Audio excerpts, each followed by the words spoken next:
নতুন সরকার গঠন হওয়ার পর থেকে রেশন দ্রব্যের গুণমান নিয়ে ডিলারদের কড়া বার্তা দিয়েছিলেন খাদ্য ও সমবায় মন্ত্রী অশোক কীর্তনিয়া। সেই মত পদক্ষেপ নিতেও দেখা গেল মন্ত্রীকে। বেশ কয়েকদিন ধরে বড় বামুনিয়া বিশ্বাস পাড়ার ডিলার শ্যামল সাহার বিরুদ্ধে এলাকাবাসীরা দুর্নীতির অভিযোগ করছিলেন। সেই অভিযোগের ভিত্তিতে ওই ডিলারের রেশন দোকানে সারপ্রাইজ ভিজিট করেন মন্ত্রী অশোক কীর্তনিয়া। তার পরিদর্শনের পর সেই রেশন দোকান সিজ করা হয়েছে এবং এলাকাবাসীরা এফআইআর করার পর পুলিশ ওই রেশন ডিলারকে গ্রেফতার করেছে। এই ঘটনাকে ঘিরে ব্যাপক চাঞ্চল্য ছড়িয়েছে এলাকায়।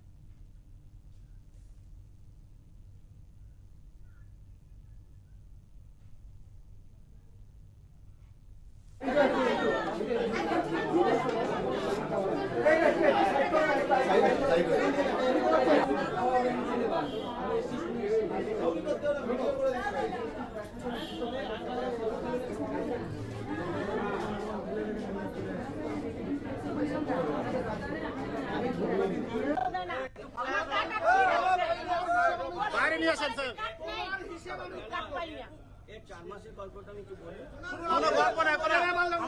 আমাদের এই যে লিখে দিয়েছে দিচ্ছে না, কালকে দিচ্ছে না স্যার।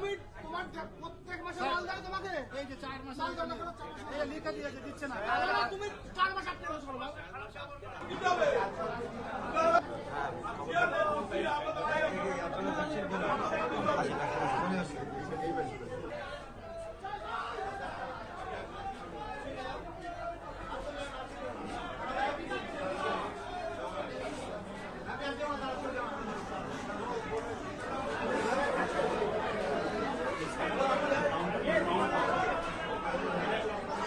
আপনি কি অ্যাকশন নিয়েছেন? আপনি লাইসেন্স সাসপেন্ড করেন আপনি লাইসেন্সটা সাসপেন্ড করেন কেন আপনি? আরে সবাই একটু চুপ কথা বলতে দেন।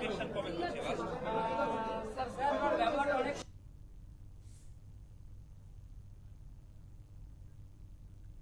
বাস্তব কথা, প্রত্যেক মাসের মাল অ্যাডভান্স চলে আসে, 2 মাস 1 মাসের অ্যাডভান্স মাল আসে।